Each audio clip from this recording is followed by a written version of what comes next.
Olá, seja bem-vindo ao canal do Professor João Neto mais uma vez. Esta é a segunda aula da série que estamos fazendo sobre a história de Goiás, mais especificamente para o concurso da Prefeitura de Goiânia, agora de 2020. E é claro, não só para esse concurso, é um conhecimento que vai agregar muita informação para você, independentemente da época que você está assistindo. E atendendo aos pedidos, esse vídeo vai ficar mais curto, né? Muita gente que assistiu o vídeo anterior reclamou que ele ficou com mais de 40 minutos, que no YouTube tem que ser vídeos menores. Então, a partir de agora, eu vou gravar vídeos de no máximo 15 minutos. Ou seja, quando estiver próximo de 12 minutos, eu já vou começar a encerrar. Inclusive, já quero te convidar a ficar até o final do vídeo, deste vídeo, porque no final eu vou falar de duas pegadinhas que podem acontecer na prova e que você pode cair, ok? Fica até o final que eu vou encerrar o vídeo dizendo quais são essas duas pegadinhas que você deve evitar. Agora, é o seguinte, todo mundo que faz um vídeo no YouTube, ele precisa de um retorno, porque só assim o YouTube vai entender que o canal está tendo interação e vai começar a dar maior visibilidade. Mas na aula passada, a aula sobre os bandeirantes, no momento que eu estou gravando esta aula, ela teve 140 visualizações, porém somente 25 curtidas. O que significa que 115 pessoas provavelmente não gostaram da aula. Porque pensa comigo, é muito simples, não custa absolutamente nada para a pessoa, para você que está aí assistindo, clicar no joinha e então curtir o vídeo. Não custa absolutamente nada. E mesmo assim, 115 pessoas não fizeram isso. Então, provavelmente, 115 pessoas não gostaram. Ou seja, se é tão simples curtir um vídeo e 115 pessoas não curtiram, é porque elas não gostaram. E se não está havendo retorno positivo, se as pessoas não estão gostando das aulas, não há motivo para continuá-las. Então eu vou fazer essa mudança de gravar vídeos menores e vamos ver o retorno. Chegando a 50 curtidas, eu coloco a terceira aula. Caso as pessoas não curtam o vídeo, então eu vou entender que não estão gostando, que não vale a pena, e aí voltarei a tratar de outros assuntos no canal. Então, se você gostou, se você está interessado em se preparar para o concurso, assistindo essas aulas aqui no canal, curta este vídeo. Assim você ajuda o canal, assim você me ajuda incentivando a gravar mais aulas. Se você ainda não se inscreveu, se inscreva no canal.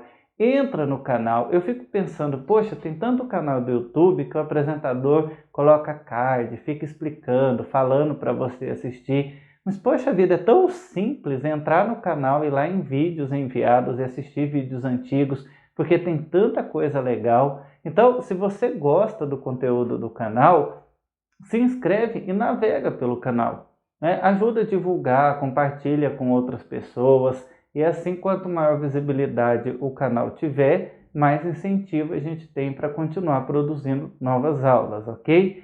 E também, muita gente conversou comigo sobre a aula passada, e então eu quero te dar uma dica. Todo concurso ele é dividido entre dois grupos de pessoas, as que vão passar e as que não vão passar. E qual a diferença entre elas? As que estudaram, obviamente. Quem estudou passa, quem não estudou não passa. E qual a diferença dessas duas pessoas? A que coloca a palavrinha mas. Como assim? Muito simples. Todo mundo tem dificuldade na vida, mas existem aquelas pessoas que vencem as dificuldades e existem aquelas pessoas que usam a palavra mas. Ou seja, na hora que você vai dizer para a pessoa estudar, ela diz, mas eu tenho isso, eu tenho aquilo. Só que a pessoa que vai passar no concurso, ela tem os mesmos problemas da pessoa que não passou. A diferença é que a pessoa que passou não usou a palavra mas. Então cabe a você escolher se você vai usar a palavra mas ou se você vai estudar e vai estar no grupo dos que passam no concurso, ok? E aí, outra coisa, não existe regra, não existe nada mágico para passar em concurso. É disciplina e estudar. Consuma o máximo de informações que você puder. Leia apostila, leia livros, leia artigos. É tão fácil hoje em dia baixar livro, baixar conteúdo na internet. Leia, assista videoaula de todos os canais que você puder. E aí vai surgir a seguinte questão. Eu vi essa informação nesse canal ou nesse livro e esse aqui é diferente. Como que eu vou saber qual que é a informação correta? Ótimo! Se você se deparar com isso, deixa aqui nos comentários e a gente grava um vídeo para responder a sua pergunta, ok? Então o segredo não existe segredo, é disciplina, estudar, se dedicar ao máximo e quanto você consumir o maior número de informações, você estará, quanto mais informação, mais preparado você estará, ok? Bom, vamos falar agora da aula em si. Na primeira aula nós vimos os bandeirantes e nós vimos que eles saíram de São Paulo, lá de São Paulo de Piratininga, na capitania de São Vicente, e chegaram na região que hoje nós conhecemos como Goiás, ok? Eles não descobriram Goiás, porque já existiam pessoas aqui que eram os nativos, então a gente usa o melhor termo, eles conquistaram essa região, a região de Goiás. E aí vai se desenvolver o que nós vamos chamar de sociedade mineradora. O que é a sociedade mineradora, né?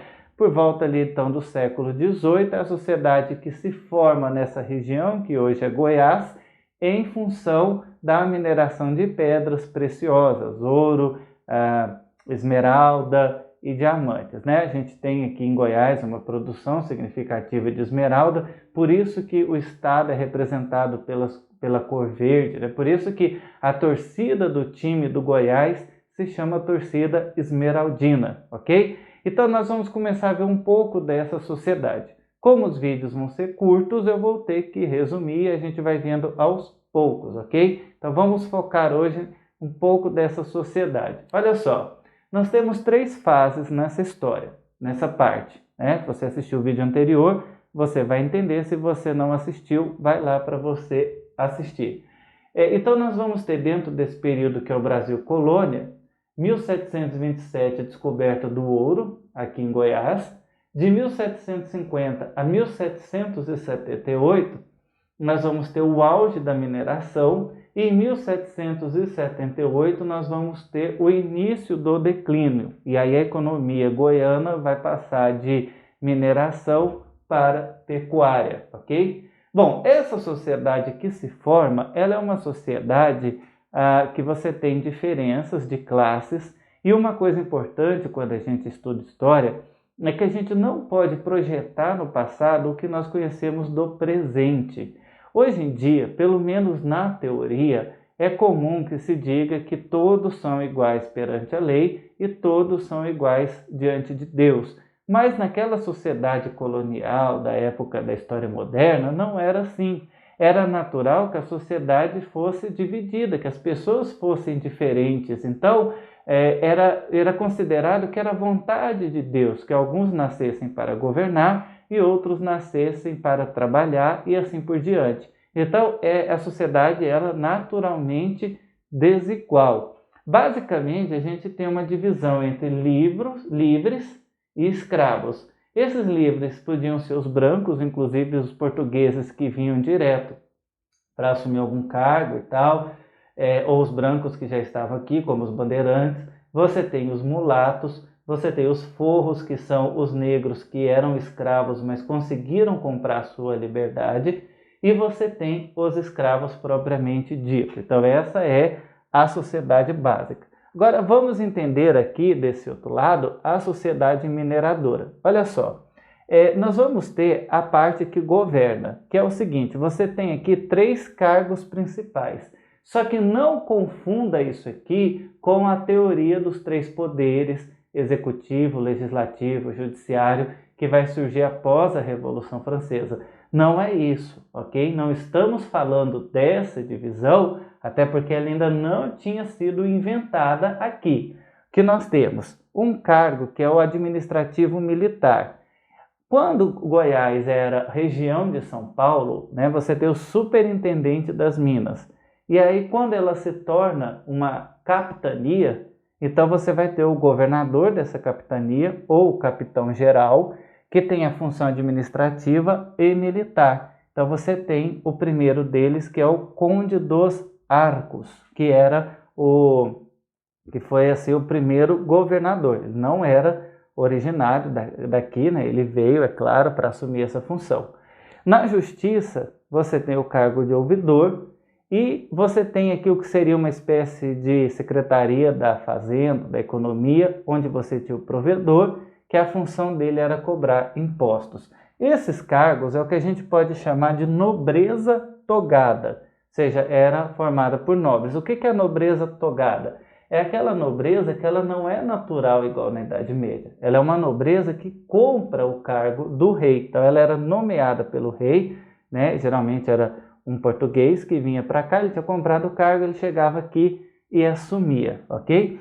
E esses aqui recebiam, e eles tinham um monte de funcionários, né? Os funcionários públicos, eles não tinham salário fixo, eles recebiam de acordo com o trabalho que eles produziam. E eu coloquei aqui o clero. Por quê? Porque o clero também tinha uma função muito importante nessa sociedade. Por exemplo, imagine você que não existiam hospitais, não existiam médicos, praticamente não existia, era muito escasso. Então, quando uma pessoa estava gravemente doente, o conforto que ela tinha era a visita do padre. E essas funções, elas não eram muito bem divididas. Então, geralmente, um fazia a função do outro, havia muita confusão, e aí o padre, o vigário, né, o membro do clero, ele entrava também. Ele tinha muito poder nessa sociedade que era extremamente religiosa. Inclusive, nós vamos ver em vídeos posteriores que a religião teve um papel fundamental para estruturar essa sociedade que depois vai ser o estado de Goiás. Então você tem aqui algumas classes. Aqui você tem a administração, que seria a nobreza, né? E o clero, por isso que eu coloquei aqui essa linha pontilhada, porque a nobreza são esses três, e o clero, que também tinha um poder muito considerável nessa sociedade. Aí você tem os funcionários públicos que vão trabalhar para esses cargos, você tem os comerciantes, você tem os mineiros e, é claro, na base dessa sociedade, os escravos. Veja que os comerciantes, eles estão acima, porque eles eram mais ricos que os mineiros. Depois nós vamos ver um pouco sobre isso na questão financeira dessa extração. Olha só, a sociedade na época da história moderna, ela era uma sociedade estamental, ou seja, ela não era uma sociedade que tinha muita mobilidade. Então, geralmente, a pessoa que nascia numa classe, ela ficava naquela classe até ela morrer. Agora, a mineração, ela vai começar a abrir as portas para existir mobilidade social. Isso não quer dizer que você já tenha uma classe média e etc., mas, geralmente, aquelas pessoas que estavam numa situação muito ruim lá na capitania de São Vicente, elas iam para o interior em busca de ouro e tal, para conseguir melhorar de vida, para conseguir uma certa ascensão social. E alguns conseguiam, inclusive escravos que conseguiam comprar a sua liberdade. Então, nesse sentido, ela começa a oferecer um pouco de mobilidade social, ok? Então, guarde, eu vou até fazer o que um dos nossos, um dos seguidores do canal sugeriu, que é deixar um espaço para você dar print no quadro para poder fazer as suas anotações. Então, foi uma ótima ideia que foi dada, está aí para você fazer o print. E para nós terminarmos, porque já está encerrando o nosso tempo de gravação do vídeo, para ele ficar curto, como eu prometi no início, eu quero te falar de duas pegadinhas para você tomar cuidado. A primeira é o seguinte: quando você olha no mapa, né, você tem São Paulo, Minas, Goiás e Mato Grosso. Você pode pensar que a conquista foi se dando nessa sequência. Os bandeirantes saíram de São Paulo, conquistaram Minas, Goiás e Mato Grosso. Mas a sequência não foi essa. Primeiro veio Mato Grosso, Cuiabá antes de Goiás. Por quê? Porque os primeiros caminhos eram fluviais. Então, se você fosse seguindo pelo rio, era mais fácil de chegar primeiro lá no Mato Grosso. Então foi São Paulo, os bandeirantes saíram de São Paulo, descobriram ouro em Minas Gerais, depois em Cuiabá. E aí, por que vai acabar havendo um dos motivos de você ter a conquista do território que vai ser Goiás?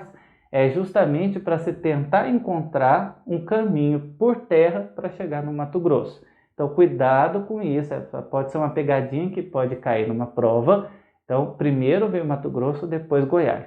A outra pegadinha que você pode cair é dizer que esse estado tem o nome de Goiás porque aqui habitavam os índios goiáses.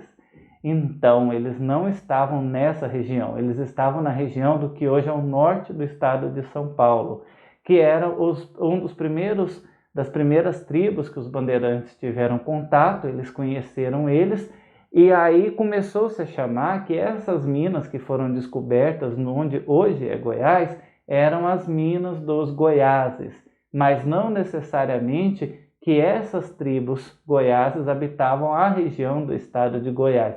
Muito cuidado, não caia nessa pegadinha se ela aparecer na sua prova, ok? Então eu consegui gravar um vídeo menor, espero que ajude você a se preparar para essa prova do concurso da Prefeitura de Goiânia e também outras provas.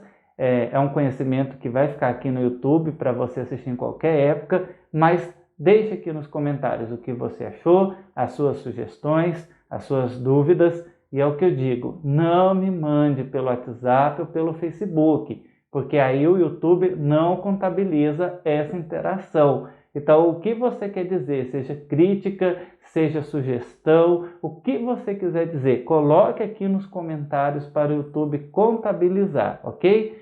E aí, eu desejo sucesso para você que vai fazer a prova. Fica aguardando aquela curtida que eu disse no começo, clique no joinha. E é isso, né? Se a gente chegar a 50 curtidas, gravarei a próxima aula. Então, muito obrigado pela sua audiência e até a próxima aula.